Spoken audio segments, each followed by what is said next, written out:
ইন্নাল্লাহা লা ইয়াগফিরু আন ইউশরাকা বিহি, কোন ব্যক্তি যদি আল্লাহ তাআলার সাথে শিরিক করে,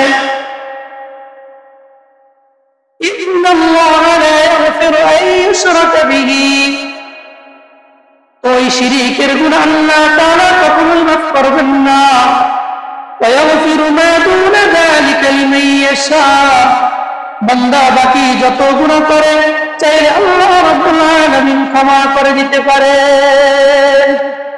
চাইলে আল্লাহ তাআলা সব গুনাহ ক্ষমা করে দিতে পারেন, কিন্তু শিরিক এমন একটা জঘন্য গুনাহ যেই গুনাহ আল্লাহ বলেন আমি কখনোই বান্দাকে ক্ষমা করব না। ومن يشرك بالله فقد حرم الله عليه الجنة, যেই ব্যক্তি শিরিক করে আল্লাহ তাআলা বলেন فقد حرم الله عليه الجنة, তার জন্য আমি জান্নাতকে হারাম করে দেই। নাউযুবিল্লাহ। ومأواه النار, তার বসবাসের জায়গা হয়ে যায় জাহান্নাম, তার বসবাসের জায়গা হয়ে যায় জাহান্নাম।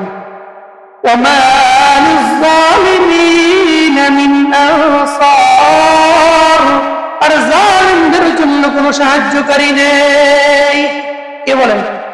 আল্লাহ তাআলা বলেন যে জালিম ব্যক্তির জন্য কোনো সাহায্যকারী নেই। তো সবচেয়ে বড় জালিম কে? যে ব্যক্তি শিরিক করে। তো শিরিককারী ব্যক্তির জন্য কি থাকবে না? কোনো সাহায্যকারী থাকবে না। তো শিরিক কতটা ভয়াবহ গুনাহ যে আল্লাহ তাআলা সব মাফ করবেন, বাকি শিরিকের গুনাহ আল্লাহ তাআলা ক্ষমা করবেন না।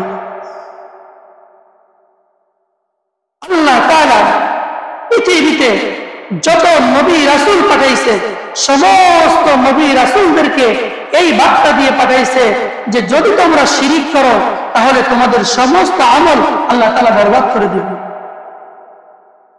যত আমল করো, যত তাহাজ্জুদ করো, যত ফরজ নামাজ পড়ো, যত ইবাদত করো, আল্লাহ তাআলার সাথে যদি শিরিক করো, অংশীদারিত্ব সমকক্ষ কাউকে যদি বানাও, তো তোমার আমল সব বরবাদ হয়ে যাবে।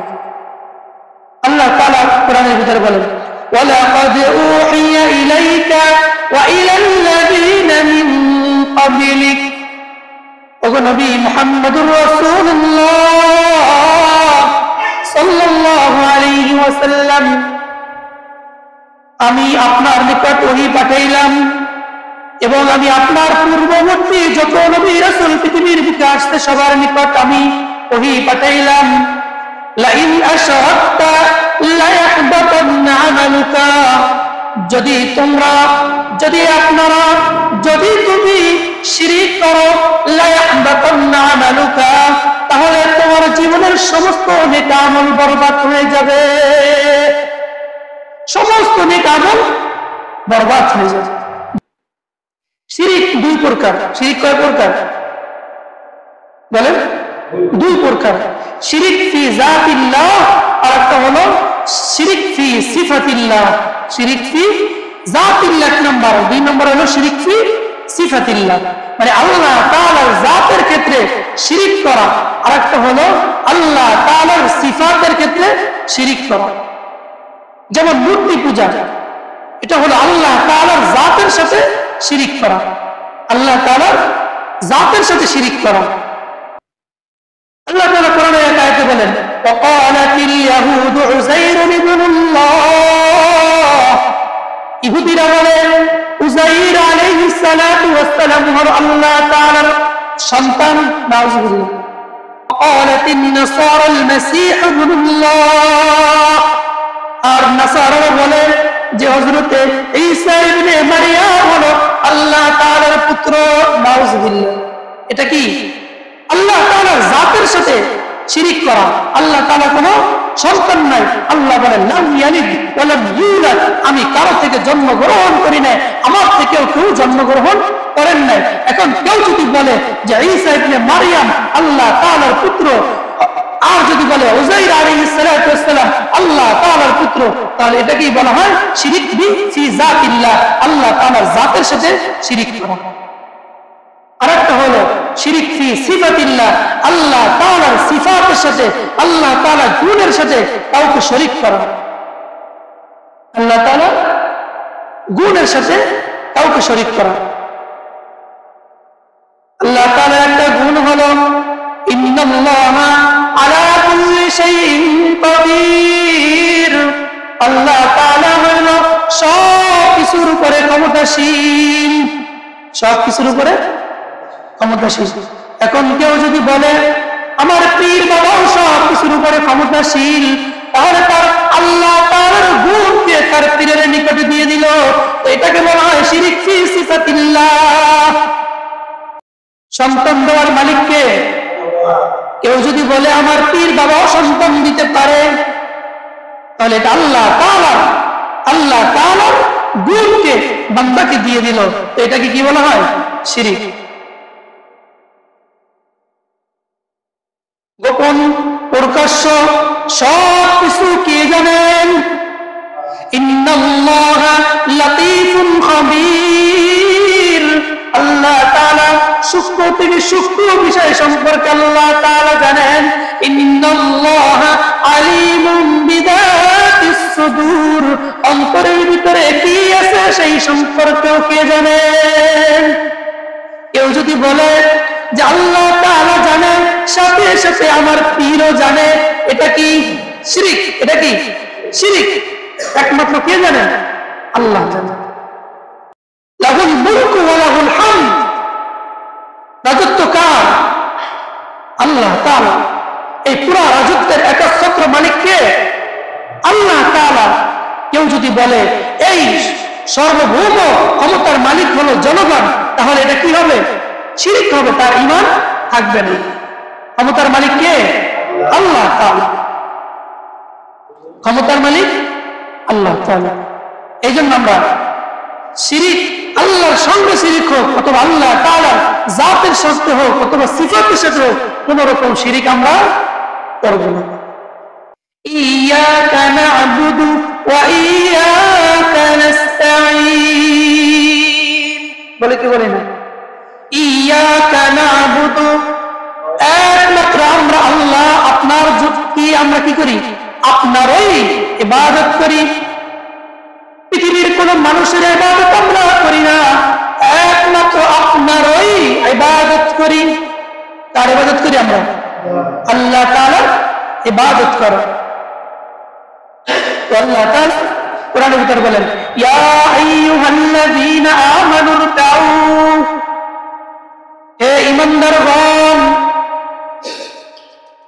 ইরকাউ, তোমরা রুকু করো, ওয়াসজুদু, তোমরা সিজদা করো, ওয়াবুদু রাব্বাকুম, তোমরা ইবাদত করো একমাত্র আল্লাহ তাআলার জন্য।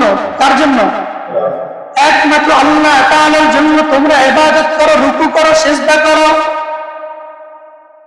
আর আমরা এটাই বলি ইয়াকা না'বুদু, একমাত্র ইবাদত করি আমরা আপনারই, একমাত্র ইবাদত করি আপনারই ইবাদত করি। এখন যদি কেউ বাবার মাজারের সামনে গিয়ে, পীর বাবার মাজারের সামনে গিয়ে যদি সিজদা করে, তাহলে এটাকে আল্লাহকে সিজদা দেওয়া হইল নাকি মাজারকে সিজদা দেওয়া হইল? মাজারকে সিজদা দেওয়া হইল। তো মাজারকে সিজদা দেওয়া এটা কি জায়েজ নাকি হারাম? শিরিক, স্পষ্ট শিরিক। কেউ যদি বাবার দরবারে গিয়ে সিজদা দেয়, সাথে সাথে ঈমান শেষ। ইবাদত করতে হবে কার? আল্লাহ তাআলা আপনাকে আমাকে এত সুন্দর একটা কপাল দিয়েছেন, এই কপালটা একমাত্র আল্লাহ তাআলার সামনে অবনত হবে। পৃথিবীর কোন মানুষের বাবার কাছে গিয়ে এটাকে অবনত করা যাবে না, করা যাবে না। একমাত্র কার সামনে? আল্লাহর সামনে এটাকে অবনত করতে হবে, আর পৃথিবীর কারোর সামনে এটাকে অবনত করা যাবে না। সিজদা কার জন্য হবে? আল্লাহর জন্য হবে। এক সাহাবী হিরা নামক স্থানে গেছে, কুফার একটা স্থানের নাম হিরা। তো হিরা নামক স্থানে গিয়ে দেখতে পাইল যে ওই এলাকার মানুষরা তাদের সর্দারকে সিজদা করে। কি করে? সিজদা করে। তো সাহাবী চিন্তা করলো যে এই এলাকার মানুষগুলো যদি সর্দারকে যদি সিজদা করতে পারে, তো আমি কেন রাসূলকে সিজদা করতে পারবো না? রাসূল তো সবচেয়ে দামি মানুষ, তাকে আমি কেন পারবো না? তো ওই সাহাবী রাসূলের কাছে এসে বলে, ইয়া রাসূলুল্লাহ, হিরা নামক স্থানে গিয়ে দেখলাম মানুষগুলো তাদের নেতাকে সিজদা করে, তো আমি দেখি আপনার চেয়ে সিজদা পাওয়ার উপযুক্ত পৃথিবীর কোনো মানুষ নাই, তো আমি চাই আমি আপনাকে সিজদা করব। আল্লাহর রাসূল সাল্লাল্লাহু আলাইহি ওয়াসাল্লাম ডাক দিয়ে বলে, ও কায়েস, যদি আমি মারা যাই, আমি মৃত্যুর পরে কি আমার কবরের কাছে গিয়ে কি তুমি সিজদা করবে নাকি? তুমি কি আমার কবরের নিকট গিয়ে সিজদা করবা? বলে, না ইয়া রাসূলুল্লাহ, না, সিজদা করব না। বলে, যেই সিজদা কবরের সামনে গিয়ে করা হারাম, ওই সিজদা জীবিত ব্যক্তির সামনে গিয়েও করা হারাম। তুমি যেই সিজদা আমার মৃত্যুর পরে করবে না, ওই সিজদা আমি জীবিত থাকা অবস্থায় তুমি আমাকে করতে পারবে না। আল্লাহ রাসূল সাল্লাল্লাহু আলাইহি ওয়াসাল্লাম এক হাদিসের ভিতরে বলেন, আমি যদি কাউকে যদি সিজদা করার জন্য অনুমতি দিতাম, সিজদা যদি পৃথিবীর কোন মানুষকে দেওয়া যদি বৈধ হতো, তাহলে আমি পৃথিবীর সন্তানদেরকে বলতাম তারা যেন তার পিতা মাতাকে সিজদা করে। অন্য হাদিসে বলেন, সিজদা করা যদি বৈধ হতো, তাহলে আমি পৃথিবীর স্ত্রীদেরকে বলে দিতাম তারা যেন তাদের স্বামীদেরকে সিজদা করে। তাহলে কি বুঝলাম? এই দুই হাদিস দ্বারা সিজদা করা যাবে না, কারোর জন্যই কিনা বৈধ না, সিজদা করা কিনা জায়েজ নাই। একমাত্র সিজদা হবে আল্লাহর জন্য, পৃথিবীর কোন মানুষের জন্য সিজদা করা কি নাই, জায়েজ নাই। এখন জীবিত মানুষের জন্য যদি হারাম হয়, তাহলে মৃত্যু মানুষের কবরের সামনে গিয়ে সিজদা করা এটাও তো হারাম নাকি? এটাও শিরক। 2 নম্বর আমরা কি দোয়া করি? ইয়াকা নাবুদু ওয়া ইয়াকা নাস্তাঈন। আমরা একমাত্র আপনারই কাছে চাই। কার কাছে চাই? আপনারই কাছে চাই, আল্লাহর কাছেই চাই, পৃথিবীর কোন মানুষের কাছে আমরা চাই না। চাওয়া 2 প্রকার, একটা হলো যেটা আল্লাহ তাআলা ছাড়া মানুষ দিতে পারে, সেই বিষয়টা মানুষের কাছে চাওয়া, এটা শিরক নয়, এটা অপরাধ নয়। কিন্তু এমন বিষয় যেটা আল্লাহ ছাড়া পৃথিবীর কোন মানুষ দেওয়ার ক্ষমতা রাখে না, সেই বিষয়টা আল্লাহ ছাড়া অন্য কারোর কাছে চাওয়া শিরক। অন্য কারো কাছে চাওয়া কি? শিরক। আল্লাহর নবী হাদিসের ভিতরে বলেন, ইযা ইসতাআনতা ফাসতাইন বিল্লাহ ওয়া ইযা সাআলতা, যদি তোমার কোনো কিছু যদি চেতে হয়, কোনো কিছু যদি চাইতে হয়, কার কাছে চাইবা?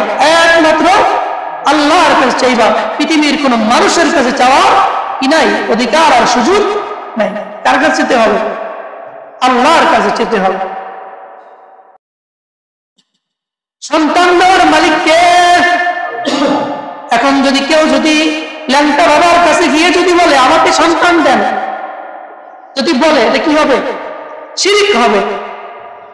সন্তান দেওয়ার মালিক আল্লাহ ছাড়া পৃথিবীর অন্য কোনো মানুষের নাই। দেওয়ার একমাত্র অধিকার আল্লাহ তাআলার।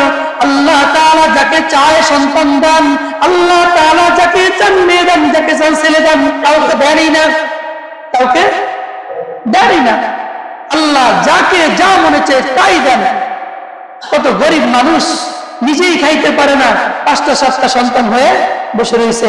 আবার কত বড় লোক মানুষ একটাও নাই, অথবা একটা আছে, তার খাবারের অভাব নাই, টাকার অভাব নাই, বাড়ির অভাব নাই, কিন্তু সন্তান নাই। এমনও দম্পতি আছে দুজনের কারো কোনো সমস্যা নেই, দুজন পুরাই সুস্থ, কিন্তু সন্তান হয় না। কে দেন না? আল্লাহ দেন না, আল্লাহ দেন না। সন্তান দেওয়ার মালিক একমাত্র আল্লাহ। কেউ যদি বাবার নিকটে সন্তান চায়, এটা হবে আল্লাহ তাআলার সঙ্গে শরীক করা। এই জন্য শিরক, বিদআত এগুলোর থেকে আমাদেরকে কি থাকতে হবে? মুক্ত থাকতে হবে। গান বাজনা, ছেলে মেয়ে নারী পুরুষ একসাথে নাচানাচি করা, পুরুষের নামে যেই বেহায়াপনা আর যে মদ আর গাঞ্জার যে আত্মা বসা, এগুলো সব কি হারাম আর বিদআত। বলেন, রাসূলের চেয়ে বড় পীর পৃথিবীর বুকে কে ছিল? আব্দুল কাদের জিলানী, বাইজিদ বুস্তামি, শাহজালাল, শাহপরান, এদের চেয়ে পৃথিবীর যত ওলি আউলিয়া আছে সবাইকে যদি এক পাল্লায় রাখা হয়, আর আল্লাহর রাসূলের পায়ের ধুলা যদি এক পাল্লায় রাখা হয়, রাসূলের পায়ের ধুলার সমানও তারা হবে না। তো আল্লাহর রাসূলের চেয়ে বড় পীর, বড় বুজুর্গ, বড় ওলি পৃথিবীর বুকে আর কেউ নাই। আল্লাহর রাসূলের মাজারের চেয়ে পৃথিবীর কোন মাজারটা দামি? নাই। আল্লাহর রাসূলের দরবারের চেয়ে দামি দরবারে পৃথিবীর আর কোন দরবার নাই। তো রাসূলের চেয়ে বড় পীর আর কেউ নাই, রাসূলের রওজার চেয়ে দামি রওজা আর কারো নাই, রাসূলের দরবারের চেয়েও দামি দরবার আর কারো নাই। এবারে বলেন, রাসূলের রওজার সামনে গিয়ে কেউ কি সিজদা করে? রাসূলের রওজার সামনে গিয়ে কি কেউ ওরস মিলায়?